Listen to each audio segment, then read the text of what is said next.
and healthcare, prove that resilience is not about avoiding challenges, but rising above them. Mwai Kibaki believed progress came when every Kenyan had the chance to contribute to the nation's development. His focus on infrastructure and rural development empowered ordinary citizens to shape their future. As we reflect on this legacy, let us remember that resilience means building society of opportunities for all. Let's honor this memory by embracing unity, hard work, and determination as we continue to build a strong, united Kenya. Thank you, and may President Kibaki's legacy continue to inspire us all.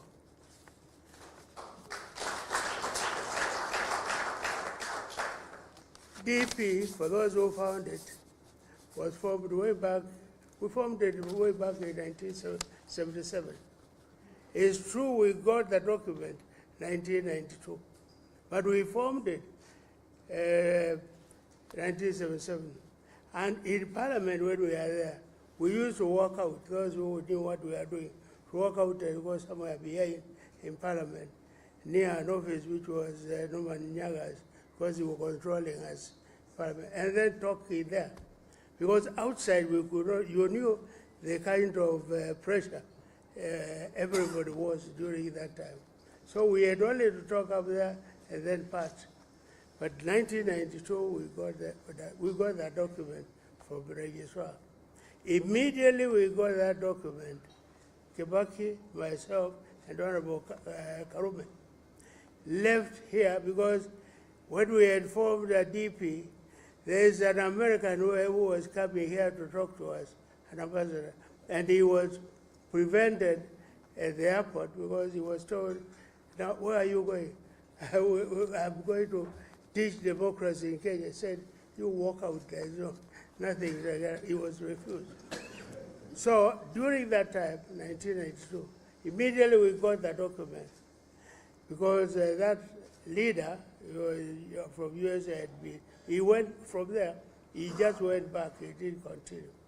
So immediately we got the document, we flew from there to Washington. At that time, there was the president who was carrying. And we went there with our document. We told the American government, here you are in Kenya now, we are a democratic country. You can come anytime you want. He also said, now with all that saying, you also stay around there for as long as you want. And we said we were required back in Kenya. So we were there just for about 2 weeks and then came back. So DP started longer than the printed one, 1982. Thank you.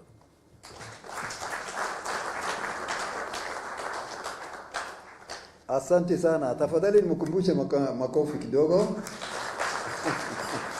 Asante sana mzee Munyang.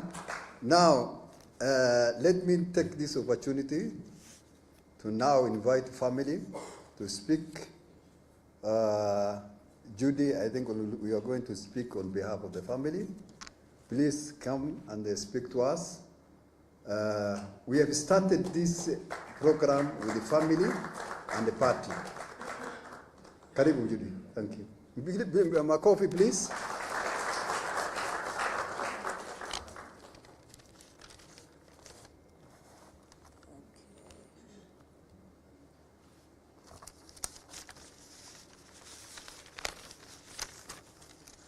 After this, there's lunch, so don't leave.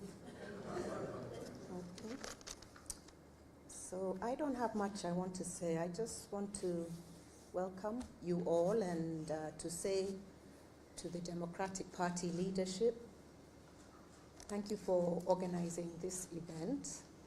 And I wish to recognize the presence of the two deputy presidents, Honorable Kalonzo Musyoka and Honorable Rigathi Gachagua, you're welcome.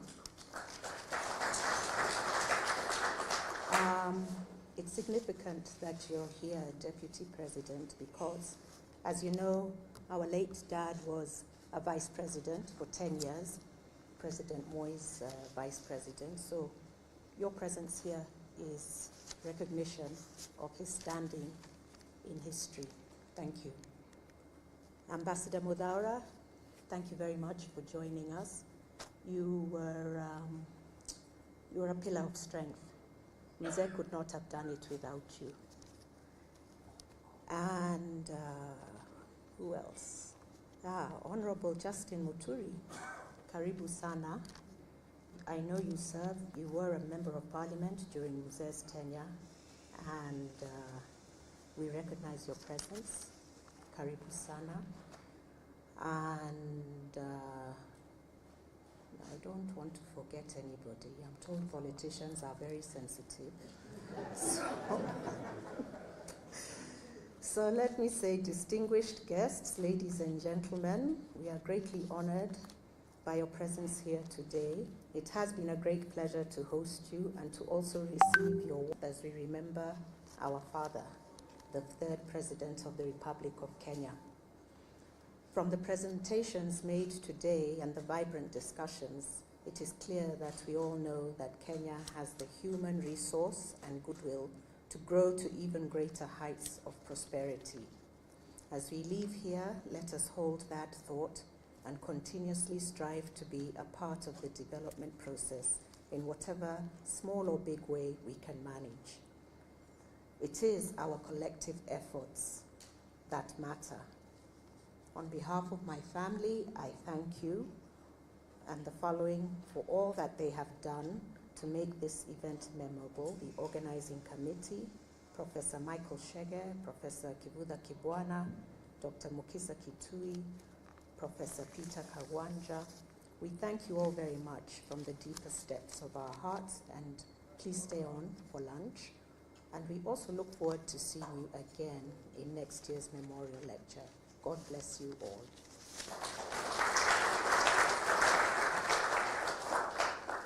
Thank you, Judy. On behalf of the family, we thank you so sincerely, because we have been in that committee with you for all those 3 months organizing this committee. Somebody asked me the other day, why the Democratic Party do these things last year and this year. I look at him, nikanyamaza. Akasema Kibaki alikuwa na kitu naitwa BNU na NAC. Akasema, nikamuuliza yeye, wewe ulikuwa na bibi ngapi? Huyo mtu akanyamaza. So we always recognized the first family, some of us, because Kibaki was elected to do that, but twice. He was official opposition in this country. We have never had from the Democratic Party official opposition. Hii ingine wakiingia tu kidogo namna hiyo wamenyakuliwa wameingia kwa serikali. So this country we have never had official opposition since 1997 up to 2001. Therefore, we are continue to remember that is our leader. He's the one who formed this party.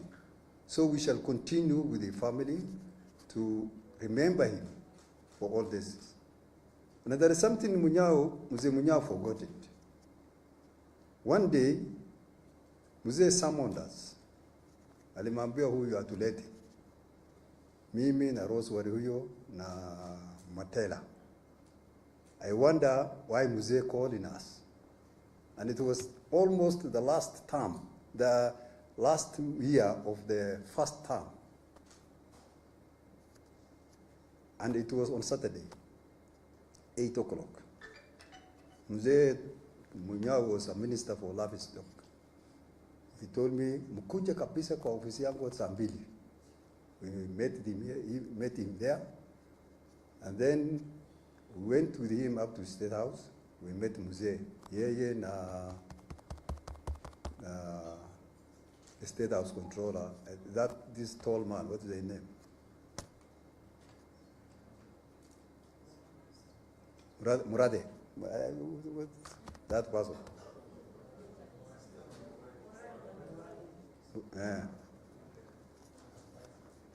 Then haya, munaendelea namna gani na chama?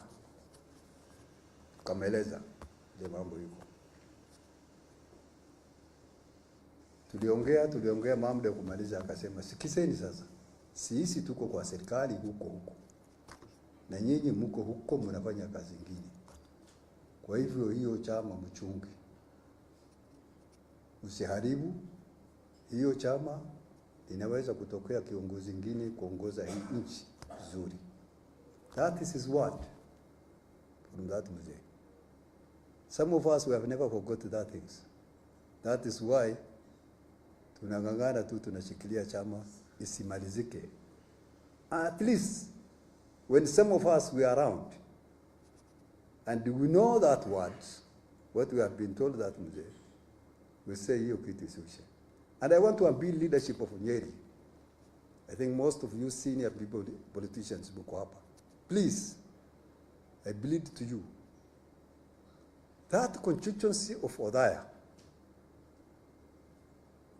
na hata ikiwezekana 2 MCAs, iwe ichaguliwe na mtu kutoka Democratic Party. So that continues. So that continues of remembering that mzee.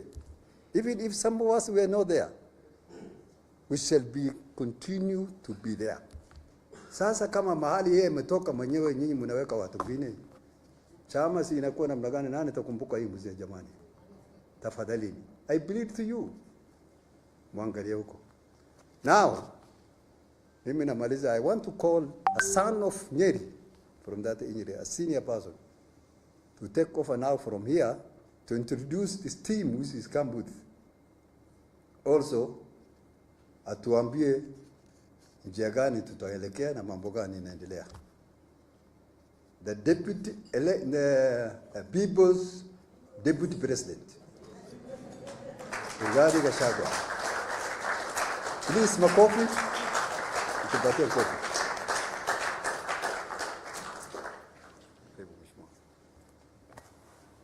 Thank you very much, Haji.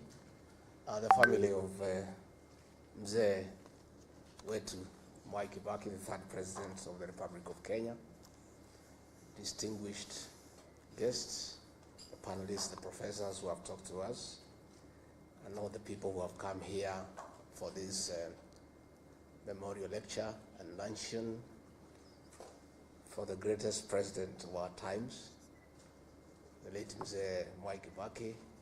Good afternoon. I'm really very honored that I was invited to come for this lecture, and I want to thank the professors who spoke here to us about the leadership of Mzee Mwai Kibaki. Mzee Mwai Kibaki is a legend. He's a reference point in matters governance. And anybody who talks about governance in this country, there is reference to his leadership. He left a legacy that remains permanent, that is visible, and that is felt.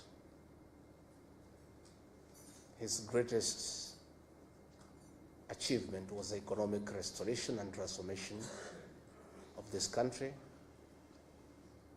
And because I'm somebody who listens to the ordinary people, they tell me, don't tell us about economic growth, don't tell us about economic survey, don't tell us the economy has improved from this percentage to this percentage. We want to feel the growth the way we felt it when Kibaki was president. Because there was money in circulation, there was infrastructural development that is feasible, and people say they don't want to be told theories. They want to feel economic growth. the way they felt it when Mwai Kibaki was president between the year 2002 and 2013. I want to really acknowledge the culture of hard work that the late president inculcated in all of us, asking people to work hard. I remember when he was sworn in as president and he made his first visit to Ubaya, and those of us from Nyeri were very excited to welcome our son home, and we were lining up everywhere waiting for him. And when he reached Karatina, where I was, he didn't come out of the vehicle. And he lowered the window by a few inches, and then called the PC, akamuuliza, bwana PC, nini naendelea hapa? Hii watu yote, it was around 11. Nani nachuna majani chai? Nani yuko kwa shamba ya kahawa? Hapana, hapana, hapana, tutaharibu. Tukiendelea namna hii tutaharibu. He put the window up and drove to Udaya. Nobody ever came again to meet Mwai Kibaki. Watu walienda kwa mashamba. And that is how this country was transformed. The culture of hard work. I want to say that many people today who are solid in this country, I included, we made our money during the time of Mwai Kibaki. Because government documents were respected. If you had an LPO issued to you from government, you could walk into a bank and get 50% as LPO financing. Because you do the work and you would get paid. Today, if you go to an LPO, to a bank, nobody will talk to you. He really dignified government contracts by making sure that contracts were only given when money was available and there was budgetary support. These great men pushed taxation, and we want today, as we remember him in a very fond manner, to say there's nothing wrong with the taxation, and Kenyans cannot be accused of refusing to pay taxes, because Mwai Kibaki did it. Lipa kodi, ujitegemee, and people paid taxes, and they didn't complain because they saw a corresponding development and services. Kenyans don't have a problem with paying taxes, but Kenyans have a big problem in paying taxes that they cannot see what the money is doing. So we want to ask our brothers now in government to know that Kenyans are not complaining about overtaxation because they don't want to pay tax. They have a problem of paying taxes that are misappropriated, that are not used appropriately. And Mwai Kibaki is a living testimony that Kenyans are willing to pay taxes, but they want to see a corresponding service and development. Mwai Kibaki respected institutions. Ambassador Muturi is here, and Ambassador, we want to salute you. Mwai Kibaki would not have succeeded without the support of the bureaucracy that you led. But he also allowed you to work, because we know he allowed people to work. Because if you have a supporting system that supports you, it can only be effective to support you if you allow them to work. Mwai Kibaki respected institutions, and going forward, that must be the way for this country so that institutions can work. Again, we must remember him for the 2010 Constitution, and all those who say that they remember him fondly. The way to dignify his legacy is to implement the Constitution and follow it letter and spirit. Because when we do that, we'll have a good country. Mwai Kibaki spoke very little and did much. Most of us are learning from him. Nowadays, I only talk once a week. I'm becoming a good student of Mwai Kibaki. Going forward, I'll talk after 2 weeks, then a month, because he spoke very little and did a lot, and I think you don't need to speak much. You just work, and work can be seen. And if you remember free primary education, it was real. Today it isn't. And Mwai Kibaki didn't have to talk about it. How kuipigia debe, he did it, and it was there for everybody to see and to feel. Let me, Judy and your siblings, thank you, because many people do not appreciate the place of family in leadership. There's no leader who can succeed if you don't have family support. The fact that Mwai Kibaki was a very successful leader in this country speaks volume of the support that the family gave him. And therefore, as we celebrate him, we want to honor the family for standing behind your father, supporting him at home, and allowing him to dedicate his life to the service of this great republic. Again, we also want to honor the Kibaki family because despite many challenges and temptations, you never allowed yourselves to be misused by entrepreneurs to spoil the name of your father and yourselves. Mwai Kibaki is gone, but his integrity and that of his family remains up. Nobody has ever seated Mwai Kibaki and his family in any scandal in this country. And we know the temptations around family by people who want to use proximity to power. So you have really dignified your father because his name is good, and nobody has ever thrown him into anything that would have looked conflict of interest or commercial interest for his tenure in State House. He did a good job, and we want to really salute the family because that is really the way to go. Dr. Mukisa Kitui, we are envious of the cabinet you served at Mwai Kibaki, that you are allowed to speak. Justin Muturi and I can tell you, in the cabinet we served, it's only me and him who could speak. And that is why we had to be edged out. The rest are flower girls and praise and worship choir. So we would have wanted, if things could reverse and we served at Mwai Kibaki, we would have enjoyed, because he would have allowed us to contribute, to make meaningful contribution to the management of the affairs of this country. Haji, I've heard you correctly about the place of DP in Othaya, but I'm more concerned not even about DP in Othaya. I am more concerned about the quality of leadership in that constituency that was led by Mwai Kibaki. A graduate of the London School of Economics, the greatest president of all times, a man who represented Othaya with wisdom, a man who was a good debater. Then when he was gone, the replacement of Mwai Kibaki, like today, it's a shame. Member of Parliament who never speaks in Parliament at all, who hasn't made any contribution on the floor of the House. And Othaya now is a pale shadow of the Othaya under Mwai Kibaki. Coming this general election in 2027, we shall talk to the people of Othaya to dignify the late Mwai Kibaki by looking for a quality legislator who, even if he cannot measure up to the level of Mwai Kibaki, can be there 60-70%. But the present situation in Othaya is embarrassing and is very demeaning to the late Mwai Kibaki and his family.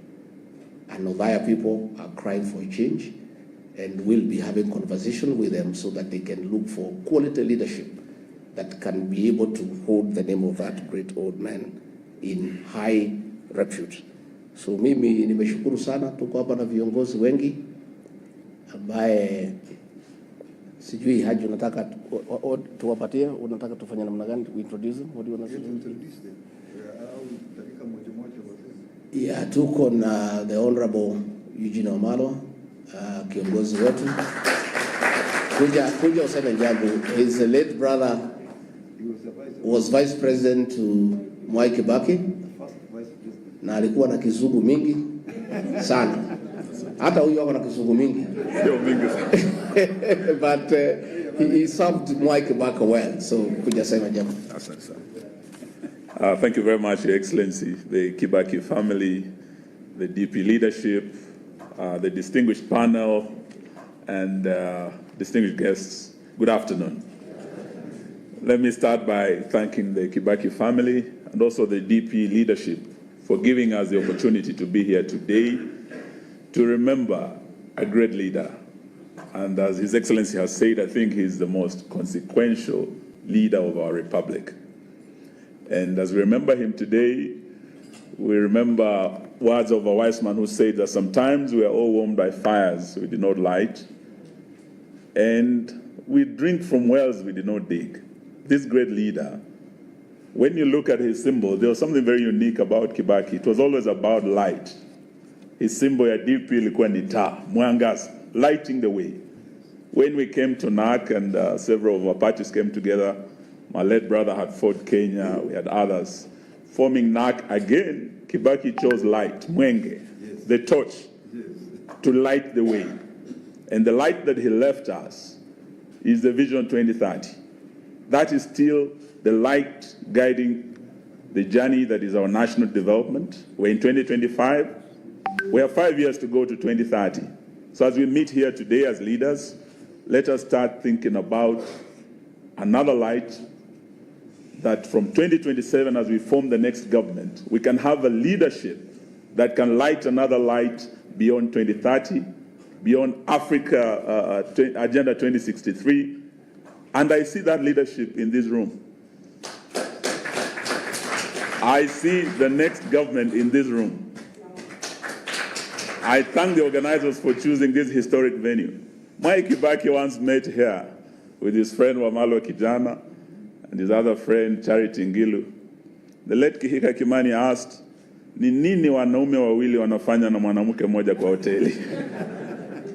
Kumbe Kibaki was forming the next government. Yes. So those of you who are here, Kibaki's friends, let us look at this as a 202 moment. Let us drink from this well of inspiration, and let us be inspired to save our country, because apart from Vision 2030, the greatest legacy left us was the Constitution.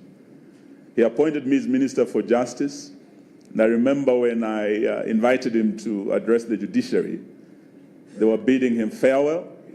I told him, Mr. President, I don't know what historians will write about you. What will be your greatest legacy? They would have a hard time because they would wonder whether free primary education was your greatest legacy. They would wonder whether the phenomenal infrastructure development was your greatest legacy. But I told him, Your Excellency, I think your greatest legacy will be the Constitution 2010. All we need to do as a country is to remain and to protect that Constitution and to implement it fully and faithfully. It's being violated time and again. It was violated last year on the 25th of June when young people, the Gen Z, were slaughtered, demanding for accountability, good governance, and an end to corruption. Yesterday I was in Nakuru as a lawyer acting for Butere Girls. We are not talking about the Gen Z. This is the Gen Alpha. Kids, children being tear-gassed, being injured, being denied one of the most fundamental freedoms in that Constitution, freedom of expression. A child should be allowed to express themselves freely, not as a favor from the state, but it is a constitutional protection of our children, nationally and internationally. So as we remember Mwai Kibaki, let us remember to remain and to uphold fidelity to our Constitution and to get in place the right leadership in 2027. Thank you and God bless you. I think Ambassador Muthaura, please come and say something. We look upon you in public service. You are such a mentor. Thank you very much. Yeah. Thank you very much. I really wish to congratulate very much all those who have organized this event. Sometimes In Kenya, we forget our leaders. And what we are doing now is to make sure that we don't forget our leaders.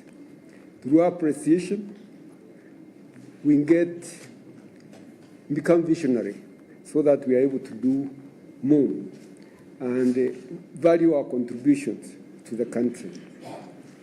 I want to say that the professors who spoke to us about Kibaki, I think they spoke very well, but I think they forgot a few things which would have even made their presentations very strong. And this is education. I think Kibaki made a great impact in this country on education, not just primary. You know, because the party came with the free primary. But soon after that, Kibaki introduced free day secondary so that to expand, the middle, the middle education. So that really expanded education in this country. It did not stop there. He also introduced Tibet technical education so that every county, every county, and to have a technical institute to empower people. More than that, he expanded the university education from 6 public universities to 22. And soon after, the number went even up to, I think, 33, 34. So for me, the impact that Kibaki has had on education is really what is transforming this country. There's no doubt. Sometimes we get a bit worried about the youth in the country, but the youth has been empowered.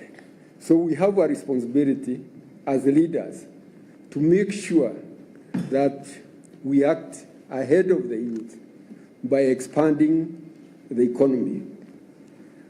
I'll tell you how, when Mungiki became a nuisance, when the Ministry of Youth was created, was in response to the Mungiki menace. And we realized, Kibaki realized, that a lot of these people, youth, are idle. What we do to make sure that they have opportunities for employment. So what we did was, to take care of the youth was to expand the education, of course, so that they stay in school longer and they are more technically empowered to do that. Then on top of that, he really identified the sectors that needed to be expanded so that they can create more jobs. At that time, Nairobi, there were no high-rise buildings. In fact, we used to have Nyayo high-rise somewhere near down Nairobi Dam, Nyayo high-rise as Mwai Estate. There was Kariako, which was done very early, and there's more high-rise also estate in Outer Ring. We didn't have high-rise apartments. So Kibaki opened up Nairobi for high-rise buildings and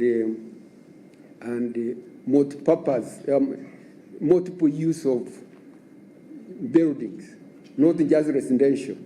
You can imagine Harper Hill, were just bungalows. How many people are in Harper Hill in bungalows in 1 week each? How many people? Places like Kilimani, places like all these areas around Nairobi, even Parklands, Westlands, Lavington, they were just bungalows with very few people. People having just 1 acre in one house, a family of 2 or 3. So he opened up, And look at Nairobi today. I mean, all these high-rise have created those jobs, a lot of jobs. So really what I'm saying here is that Kibaki really valued think tanks very much. That's why the Economic and Social Council could come up with various options. And once he's convinced about the best option available, he would just give us, targets. There's no two-way. You are given targets. You have to deliver. And you just say, don't talk too much. People will appreciate what they can see. Do it. Once people see it, you remember the roads, the development of the roads in the country, infrastructure, the ICT. I remember Kenya was when Kibaki took over, Kenya was very slow on adopting the new ICT transformations which were taking place globally. So he said, now, who are we going to give this ministry? We need to have somebody who can understand it. Unfortunately, those days, appointments were only restricted to members of parliament. So we got one of the members of parliament, Kagwe, who had been in information, who had been, I think, a director in the Ministry of Information. He could understand more about information technology. Then he asked now, and the permanent secretary, where do we get one who can understand this ICT? Morage said he knows of somebody, a Kisi, demo, in the university, who was in America, and he is very good in that area. So the two people are appointed. And the first thing they did was to review where we were. And then they realized there was a regional program to bring marine fiber cable to East Africa, because we did not have. That's why we are lagging behind. We're just using the satellite.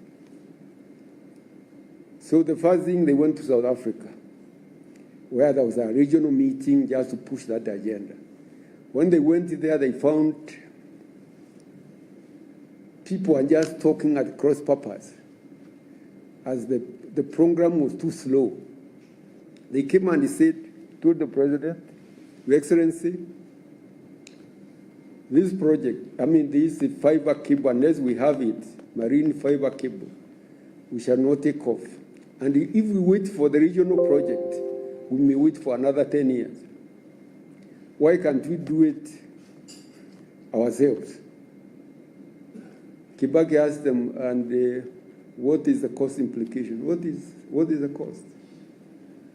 He told them it's about $130 million, and he consulted with some companies. About $130 million, they would land the marine fiber cable in Mombasa.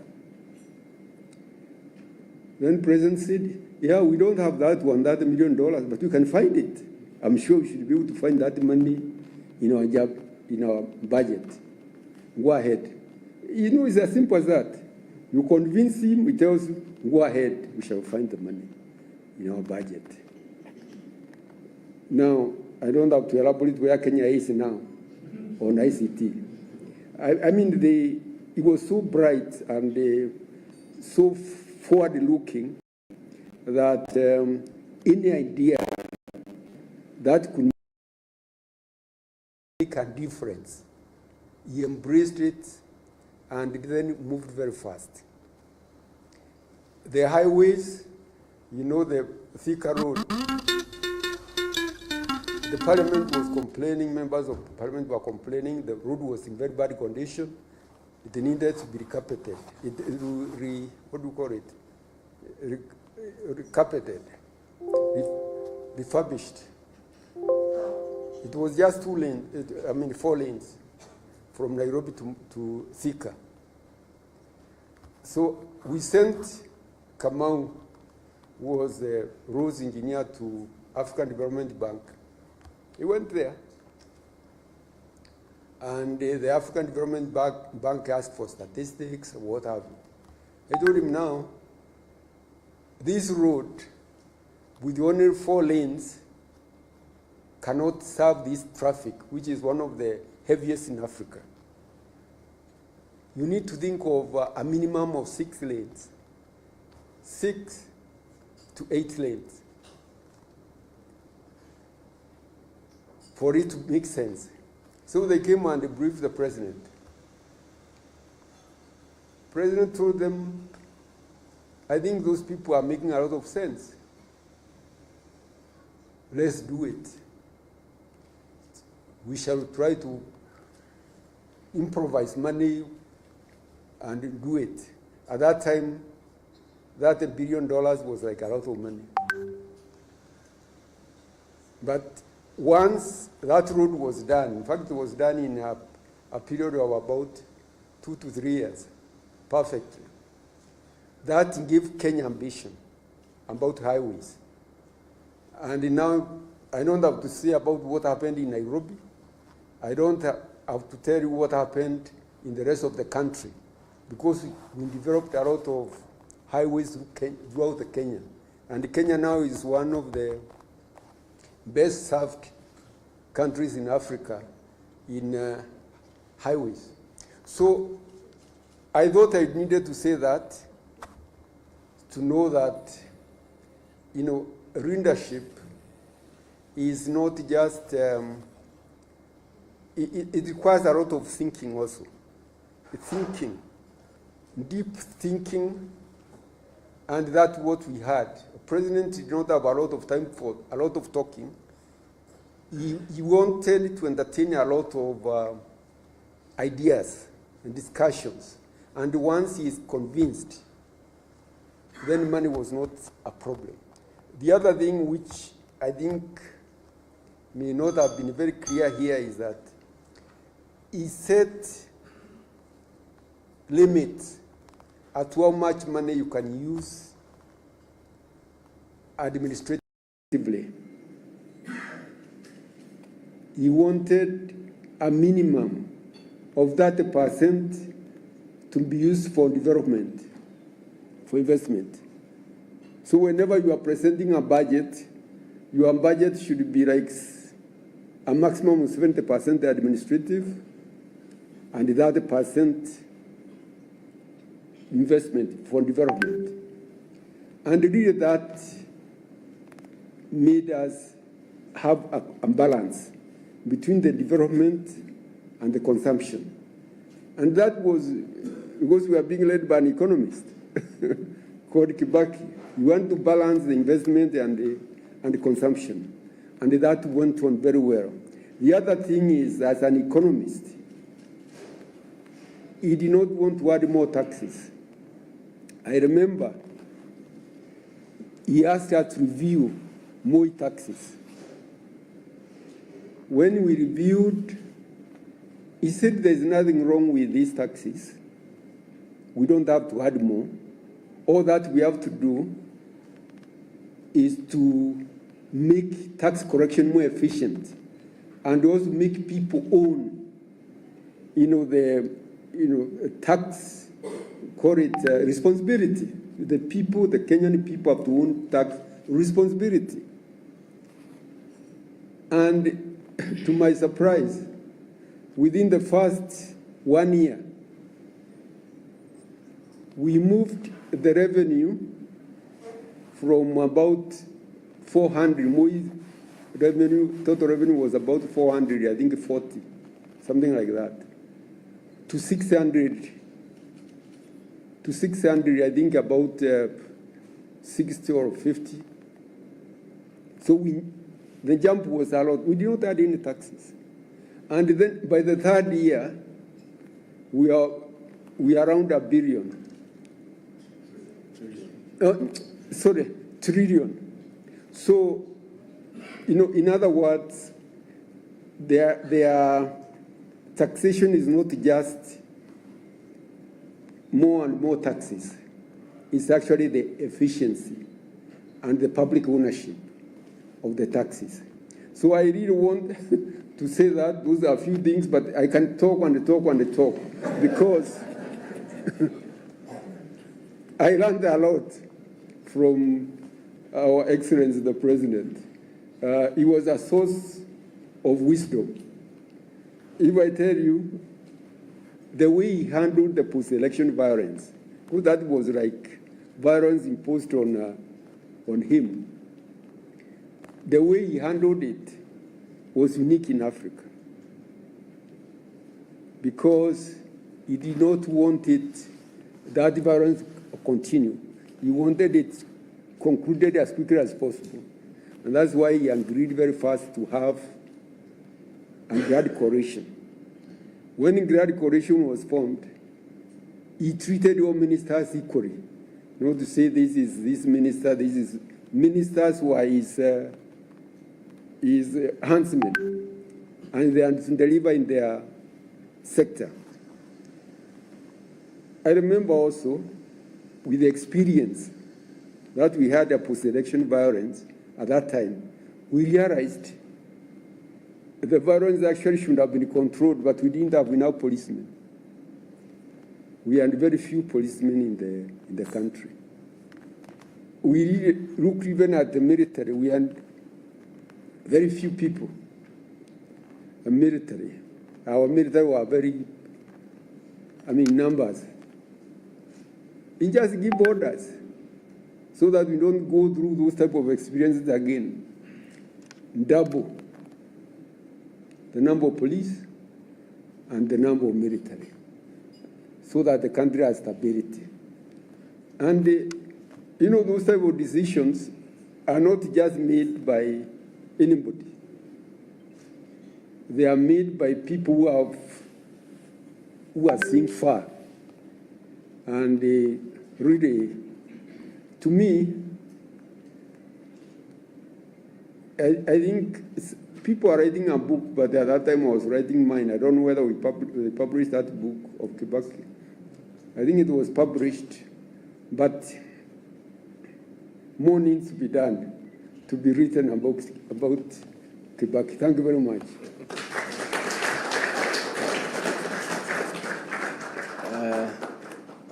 Attorney General Emeritus Justin Muturi, please don't be as brief as the ambassador. Don't be as brief as the ambassador. Exactly. He was too brief. Thank you to the family of His Excellency President Mwai Kibaki, the organizing committee, the panelists, and all of us that have attended this second lecture. Good afternoon. I'll try to copy Ambassador Mudaura. But let me say this, and indeed I intend to be extremely brief, because many people may not think, when I speak in the presence of Norman Nyaga, my good friend Mzee Joe Consolo Munyao, when I claim to be old, they always laugh at me. They think I'm a small boy. Now that I'm also claiming to be old, in that for the longest time, even when I was a young man, Norman, even as a student in high school, there's been one person in the Kenyan political leadership that I always loved to one day meet. It was President Mwai Kibaki. But because we have been told quite some exciting stuff by the panelists, Mzee Munyao, and now Ambassador Mudaura. I want to just pick one point, not about his eloquence and his capacity to debate any topic in Parliament, which I found quite unique. But it's something that I think, for me, I emulate from President Mwai Kibaki.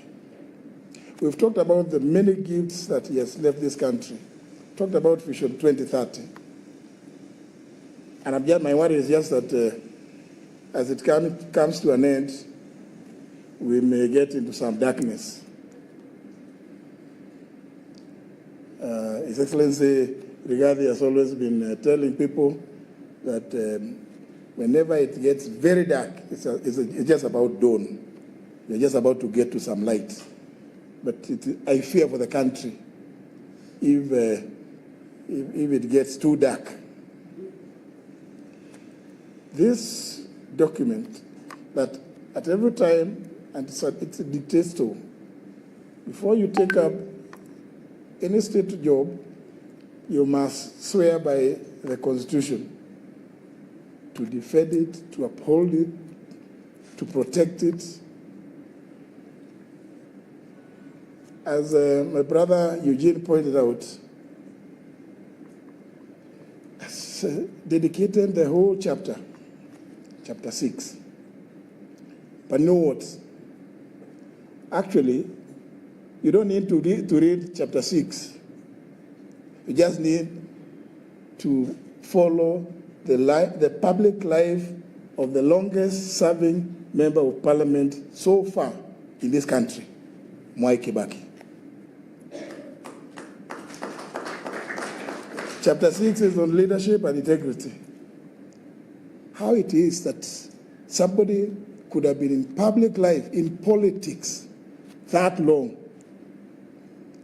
and to date, you don't hear anybody saying, oh, they planned this, they planned Thika Highway, but in the process of planning Thika Highway, there was this which was supposed to sort out some things. This, for me, is extremely important. Even as we read that chapter 6 on leadership and integrity. We've been told about ICT. How I wish we all in leadership could borrow a leaf that when we come up with projects, public projects, we don't do so because we have hidden private interests in there. Because virtually everything we do these days, as you go through the documents, you come to realize, oh, there's something here which is not very clear. How is it that President Mwai Kibaki went through it, Minister for Finance, Minister for Health, Assistant Minister, but you can't hear.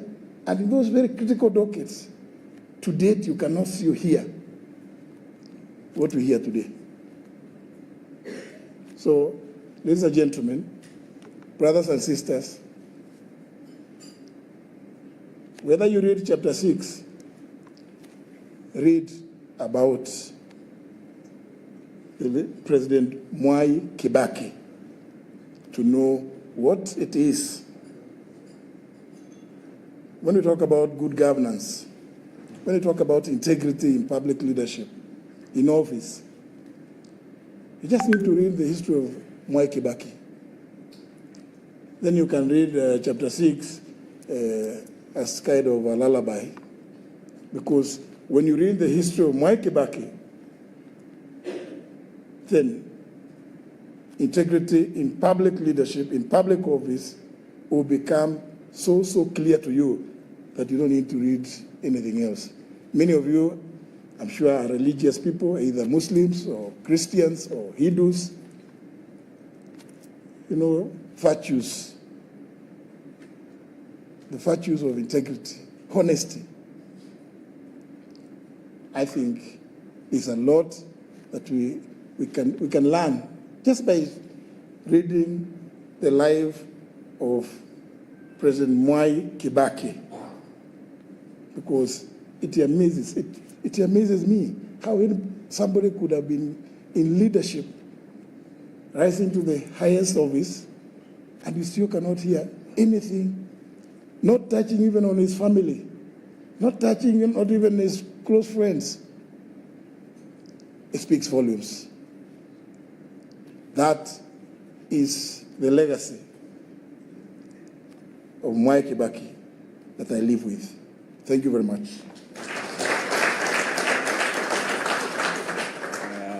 Thank you very much. Tumeshukuru sana. Ambassador Mudhaura talked about housing that Mwai Kibaki did, and it triggered my mind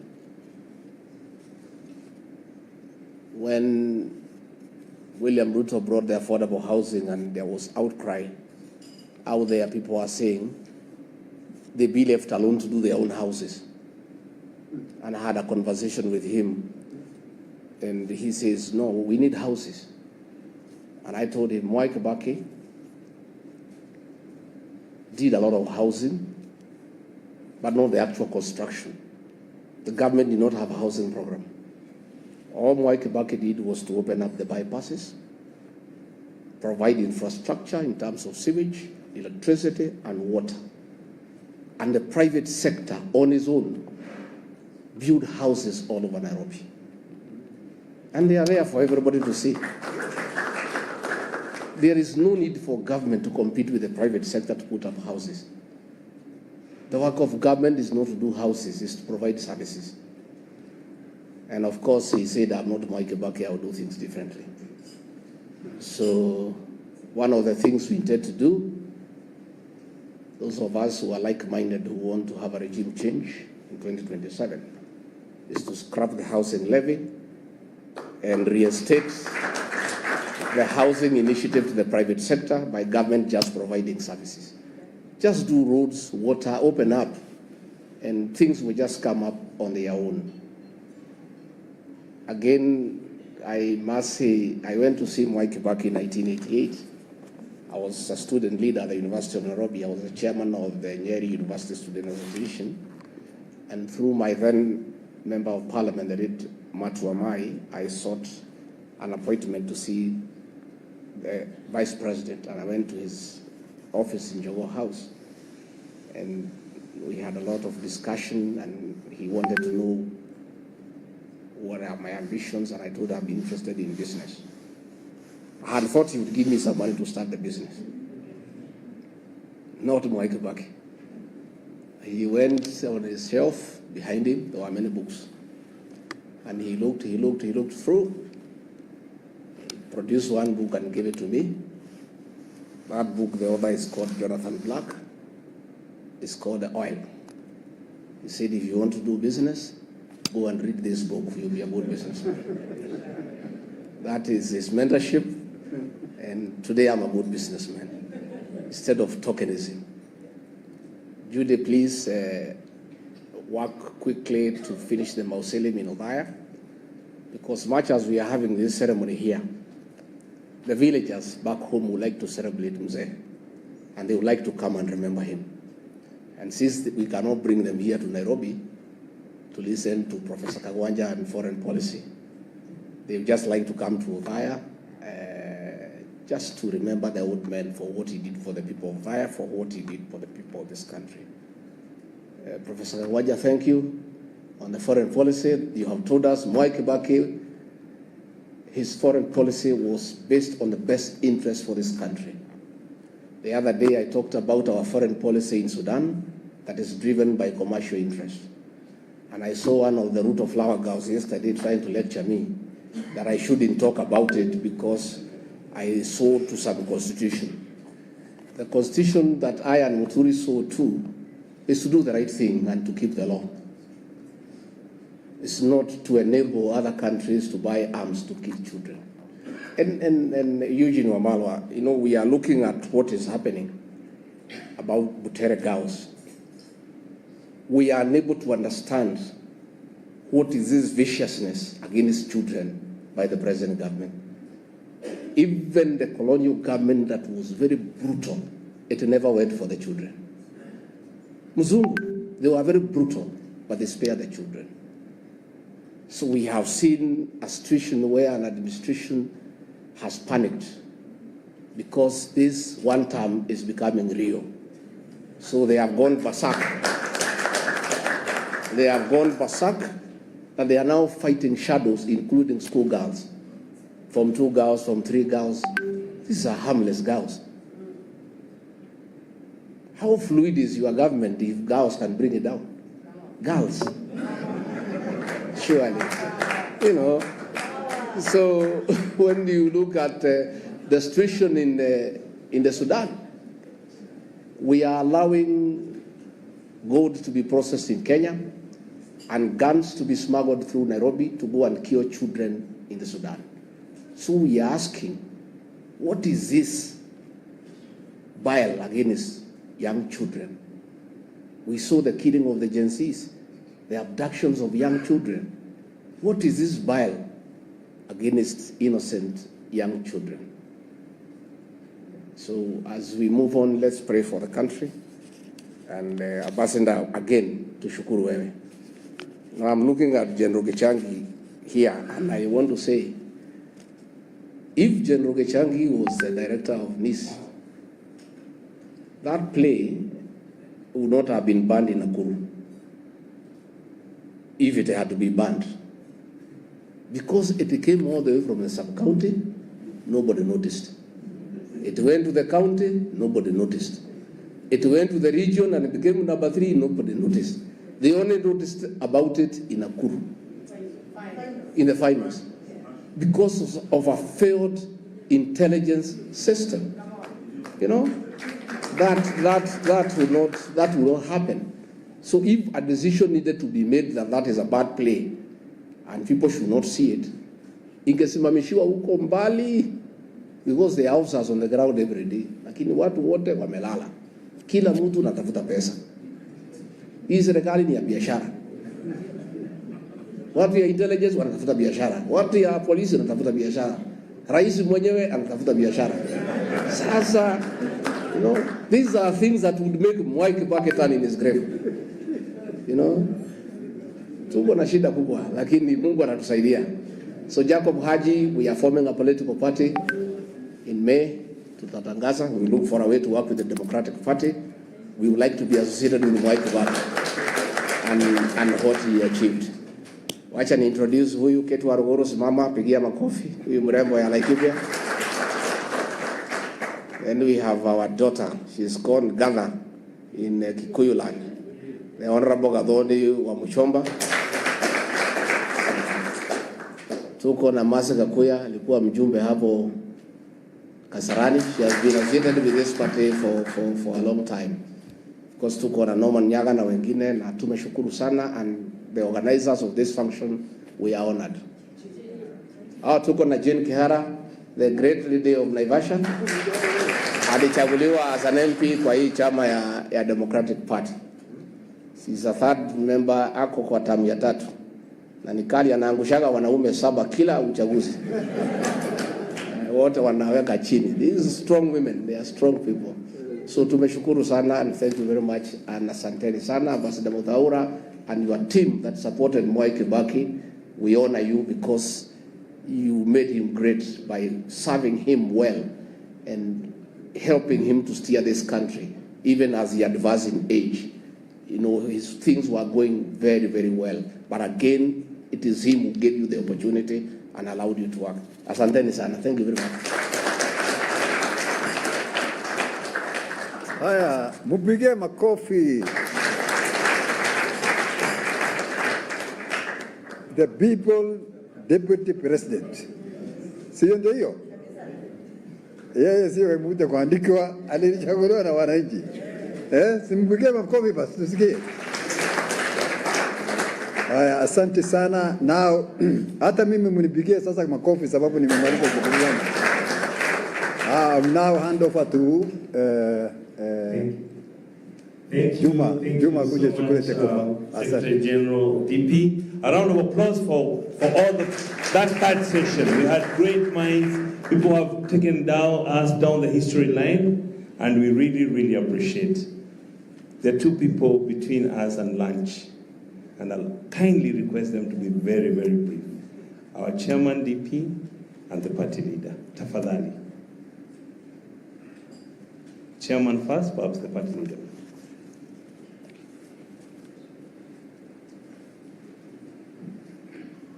Asanteni sana.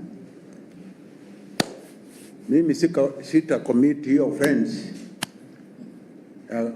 going against the constitutional right of the stomach. So I will be very, very, very brief. I don't want to be accused for that.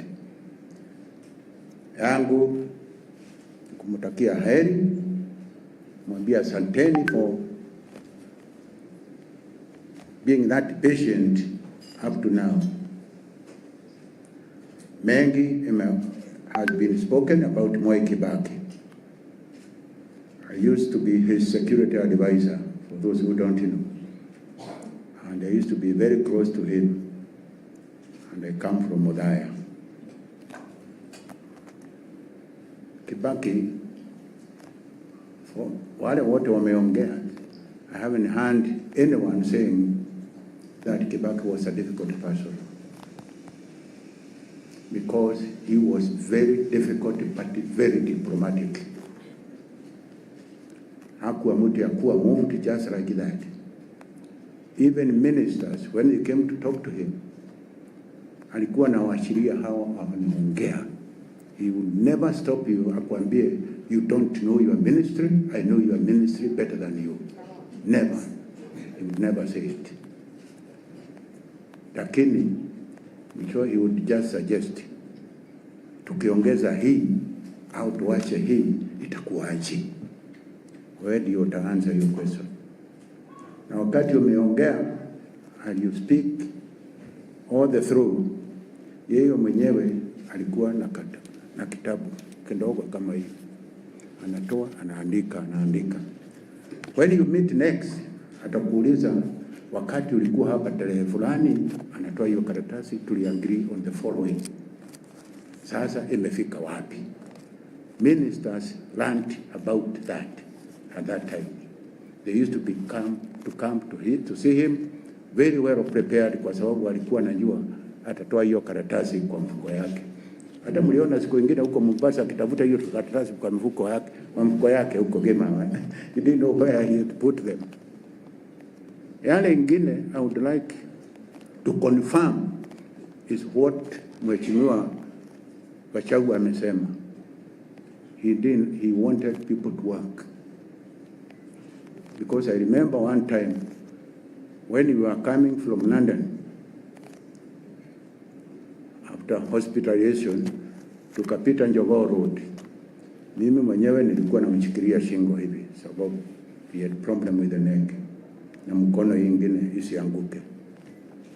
Yeye mwenyewe aliangalia akasema, hawa wote watu wamejaa hapa wamekuja because of us.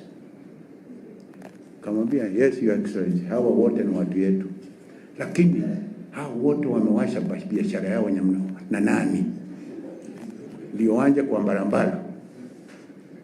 You see, that was the type of a president who cared for production in the country. The same thing he did in Odaya. Aliweza watu wamewasha majani chai, wamewasha kahawa, wamewasha ng'ombe, wamekuja kutuangalia. Who is doing this? This should be in their farms instead of wasting time. Tukama na delegation kubwa kutoka Odaya na Nyeri huko State Road Sagana. You see, hawa walikuja and in their memorandum wakauliza mambo ya pesa. You see, wakauliza mambo ya pesa. Kibaki waliwajibu, pesa ni nyingi sana, iko huko bank. You see, si pesa ya bure, pesa iko bank na mkichukua hiyo pesa kwa bank, mfanyie kazi na mrudishie bank pesa yao. You see, hii mambo ya handouts, Kibaki hakujua hiyo. No.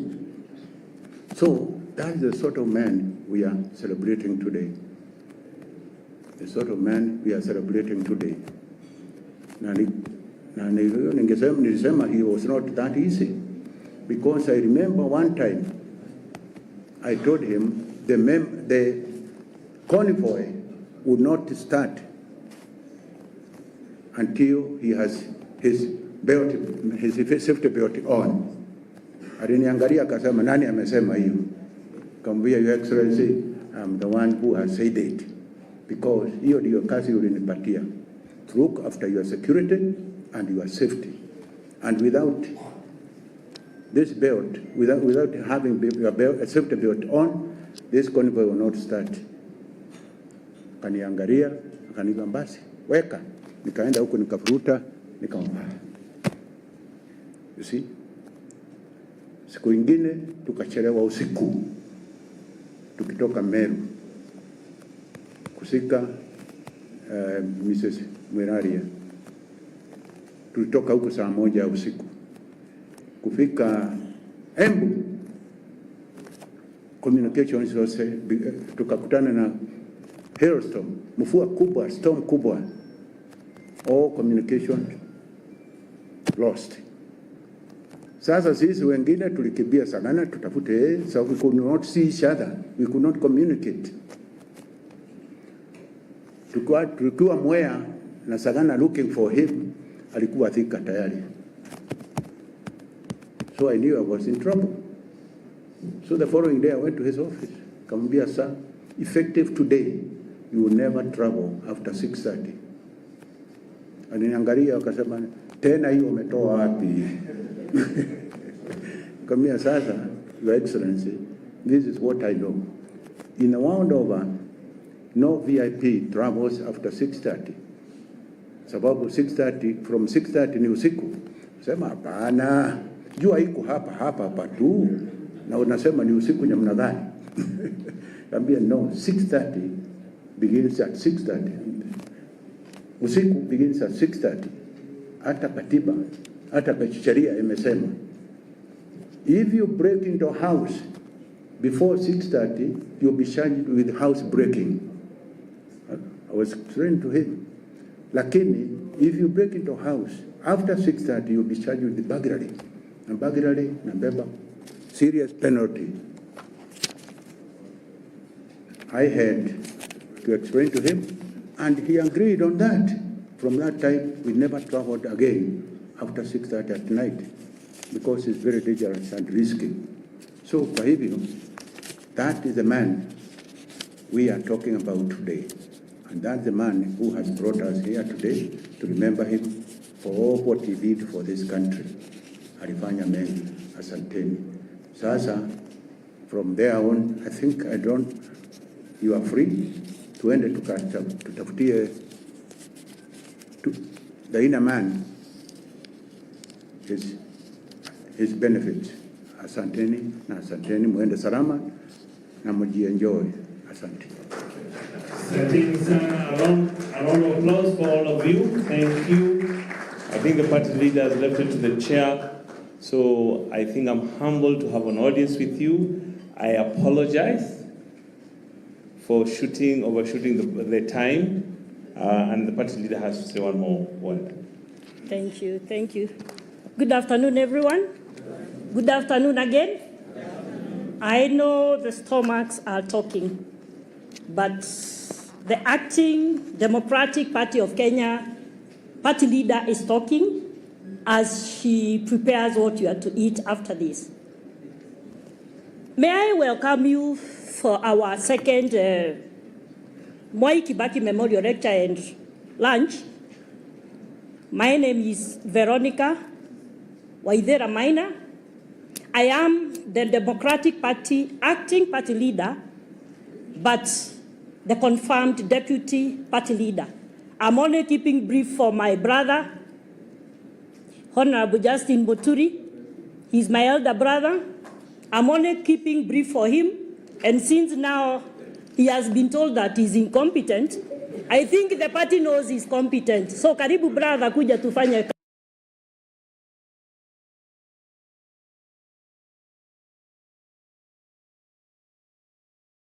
Is happening. So from the palace in echoes of war, now let's shift gears and go to politics, where there are echoes that are continuing there. Now, after Muturi Girls' play starred the national conscience with their fictional kingdom ambayo ilikuwa acted, real-life power struggles are unfolding in Kenya's political space. We've had accusations and counter-accusations between the president, his former deputy president, and his former AG and former CS for public service. I wonder, Kenyans are wondering, so what exactly is going on at the top and who is telling the truth? I think we need to listen to something about 10 billion shillings from the president and 2 billion shillings from Gachagua, and then we continue the discussion. Sasa ikanifikia mimi. Mimi sasa. Unajua, mimi naweza kukufanya one-term president. Usipofanya hii, nahitaji bilioni 10. Wewe unajua bilioni 10, Bwana Waweru? Labda zilikuwa za nini rais? Bilioni 10 ndio niende niongee na watu ya mlimani, you know, ni kupangie siasa, sijui nifanye nini. Mimi nikaona hapa nikamwambia I will not do it. Wacha nimalize. So nikamwambia hii haiwezekani. Na kama ni kuwa one term ni sawa. Hakuna problem. He sent a very senior officer in government. When he called me myself when we disagreed and said, I cannot work with you. I would like you to resign. And if you don't, I'll impeach you. And he said, instead of you going home empty-handed, and since you assisted me, I would like you to go with your retirement package and I can get you some money to get you started off. Like 1.5, 2 billion. I told him to go to hell. I'm not interested. I'm priceless. And that kind of money, you know, I have. I think from that exchange, it is clear that money exchanged hands somewhere. It's just the amount na watu hawajasikizana ni ipi. What's going on, Bonyo? I mean, is it a case of sole loser in terms of regarding Gachagua and Justin Muturi, or are they really whistleblowers who are exposing real